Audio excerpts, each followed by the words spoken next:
These new draft resolutions coming out of the UN, and what do they mean in a practical sense? Yeah, we have two new resolutions that are on the table. Let me just go through each of them quickly. We have one from Russia that is calling for an immediate ceasefire and also calls for Israel to rescind its entire evacuation order for the north of Gaza. It has other things as well, but those are the key points there. That is a Security Council resolution. It's already been finalized by Russia. It could go to a vote as early as this week. And then Jordan and the Arab League have put out a resolution as well that will go in front of the entire General Assembly. It also calls for an immediate ceasefire and also calls for Israel to rescind its evacuation order for the north of Gaza. So these two resolutions, very strong, much stronger, I should point out, than the third resolution by the United States, which only calls for a humanitarian pause, which is much different than a total ceasefire. So a lot of diplomacy going on behind the scenes here. All of these resolutions we expect will be voted upon either by the General Assembly or by the Security Council at some point this week. All right, thanks so much for bringing us up to speed, Gabe Elizondo in New York. Let's stay in the US now, and for more developments out of Washington, D.C., let's bring in Heidi Jo Castro. Hello there, Heidi. The National Security Council spokesman John Kirby has spoken today, Tuesday, about the US developing contingency plans to evacuate Americans from the Middle East. What does that mean? That's right. Now, he said this is just a just-in-case plan due to the fear of this conflict escalating and widening regionally. This would be beyond what the U.S. is already doing, which is chartering plane rides for Americans who already want to leave Israel. But Kirby also said during the same press conference at the White House, notably, from what Gabe was reporting, that the U.S. does not support a ceasefire in Gaza. The words of Kirby saying that would, quote, only benefit Hamas. And Heidi, there were a series of drone attacks at American bases in Iraq and Syria last week in the Middle East region. What have you learned about the impact on American troops? That's right. So we heard that these drone attacks occurred, but only now are we learning that they injured some about 24 American troops. They were minor injuries on bases in Iraq and in Syria, and all of those troops were returned to duty. But also what was notable is just the wide scale of these attacks, at least 13 over the last week. These were drone attacks, according to Pat Ryder, the Pentagon's press secretary, and missile attacks. One attack in Iraq notably did result in an airplane hangar being damaged, and there was a U.S. contractor who died not during the attack, but during a shelter-in-place order that apparently occurred on the same day. But Ryder, again, the Pentagon press secretary, not directly linking this to the conflict in Gaza and Israel, but saying, of course, having this in the context of that and also attributing these attacks to groups supported by Iran. He also warned that there could be further escalation from Iranian-backed militias against U.S. troops in the region. OK, thanks for bringing us up to speed. Heidi Jo Castro in Washington, D.C. The Israeli army, meanwhile, says its naval forces have killed a group of divers from Hamas who tried to infiltrate Israeli territory in a seaborne attack. The army is still searching areas in the south for any fighters who managed to reach Israel. Former US Assistant Secretary of Defense Lawrence Korb says it's an insight into the resources available to Hamas. I think it shows that Hamas has a lot more capabilities than we thought.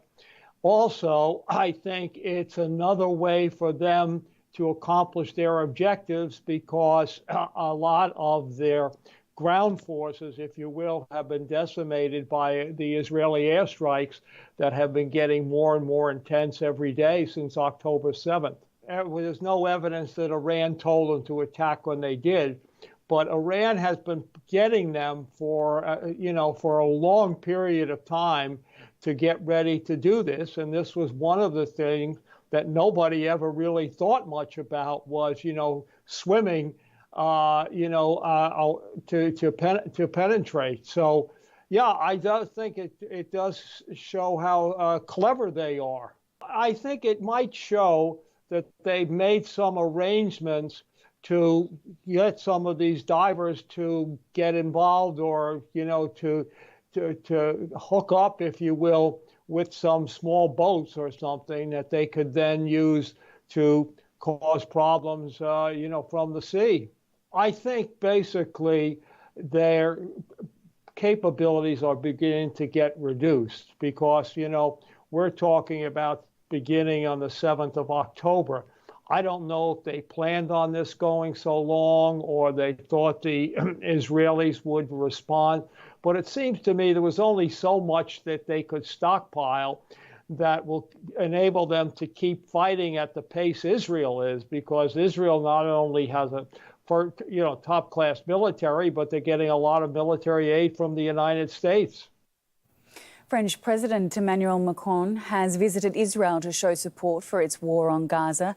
In a meeting with Israeli Prime Minister Benjamin Netanyahu, he went as far as suggesting joint international action against Hamas, as Imran Khan reports. It wasn't just a show of support for Israel's Prime Minister, it was, in effect, a call to arms. French President Emmanuel Macron suggested taking joint international action against Hamas. This is why France is ready for the international coalition against ISIL, within the framework of which we are engaged for our operation in Iraq and Syria. In Ramallah, he reiterated his call to treat Hamas like ISIL, but in all, his statement was more sympathy than action, with no plans for a ceasefire or humanitarian corridor, two immediate demands of the Palestinians.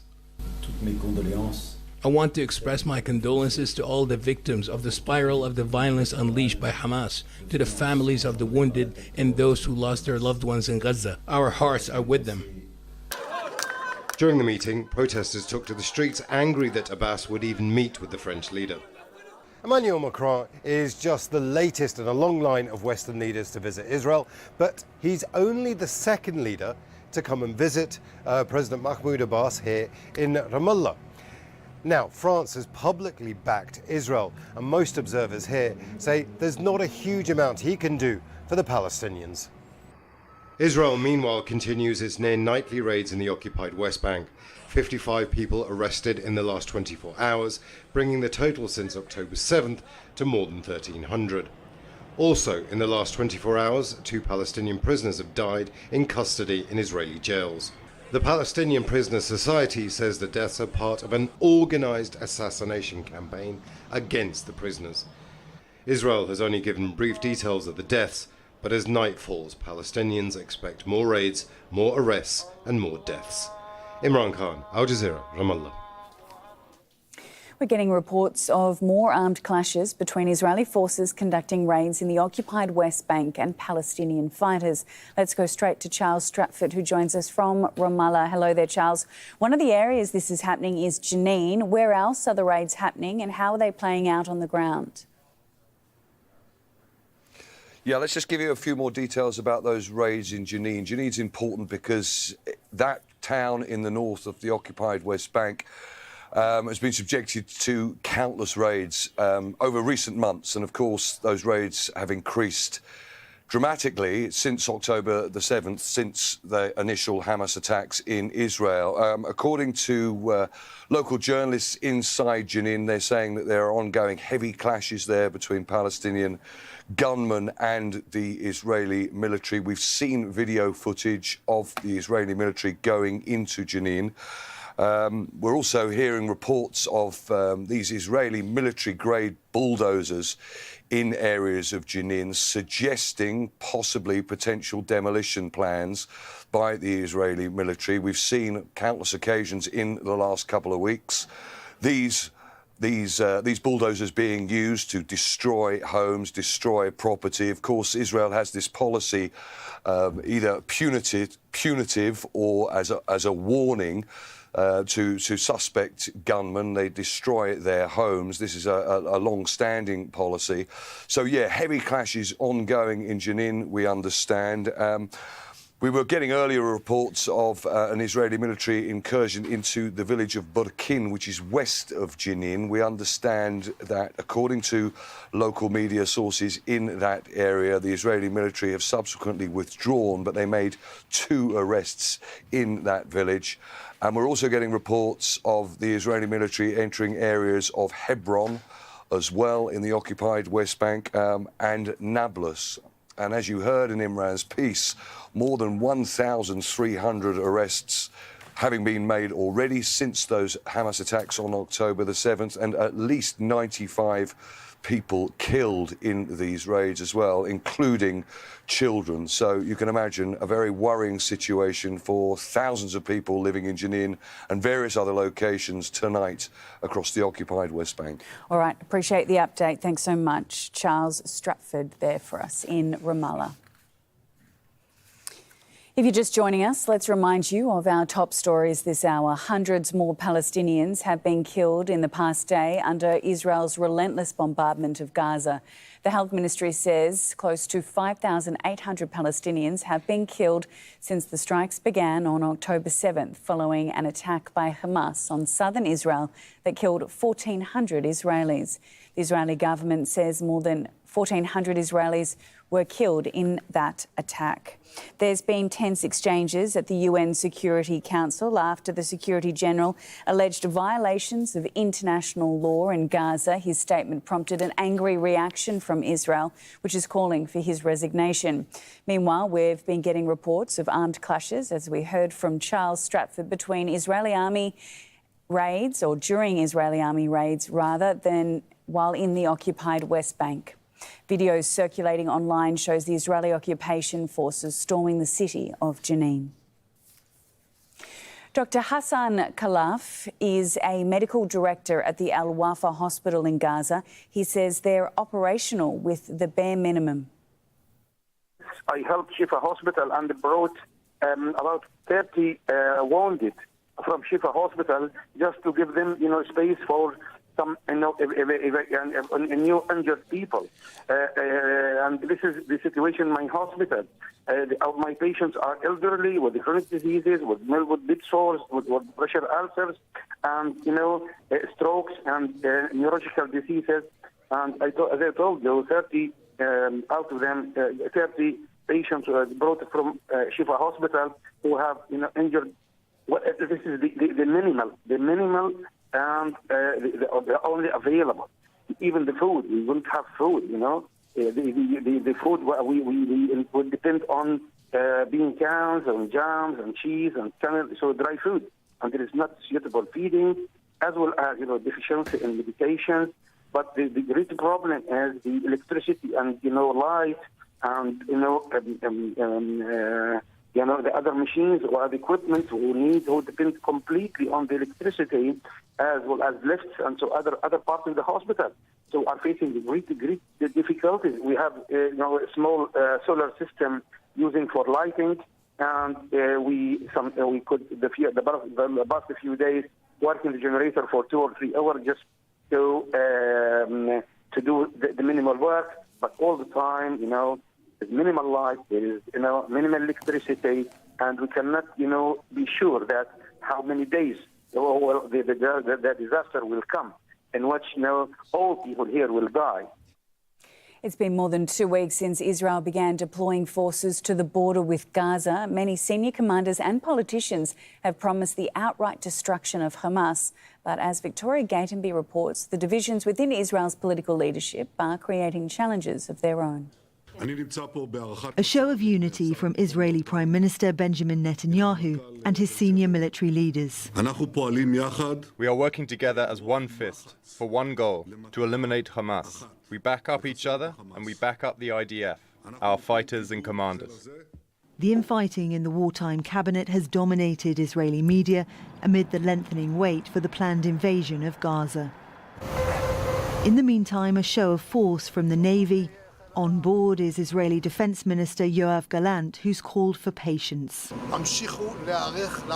Keep preparing for our operation. It will happen soon. We are preparing thoroughly for the next step. A multilateral operation by air, ground and sea. Do your work. Get ready. We will need you. Rows of tanks are lined up at the border with Gaza. Most are standing idle for the moment. As Israel plans and prepares for what could be a far wider war, small teams of troops are already operating inside Gaza. During the night, there were raids by tank and infantry forces. These raids kill squads of terrorists who are preparing for the next stages of the war. These are raids that take place deep past the contact line. But the relationship between Israel's military and its civilian government has grown complicated. Opinion polls show the Prime Minister is far from popular, and many Israelis want him to publicly take responsibility for the security failures on October the 7th. This Israeli soldier, angered by the failure to prevent the Hamas attacks, was removed from an army base Netanyahu was visiting. Israel's military is making it clear that it's ready to fight, conducting live fire drills as it waits for the country's fractious political leadership to give the go-ahead for the next stage in its offensive. Victoria Gatenby, Al Jazeera.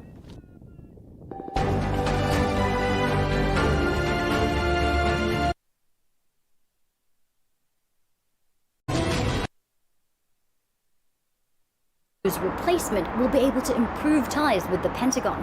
The US sanctioned Lee in 2018 for his role in procuring weapons from Russia. It was a major sticking point for Beijing. A new defense minister may be able to pave the way for the reopening of military communications between the two sides, which were severed last year. Katrina Hu, Al Jazeera, Beijing.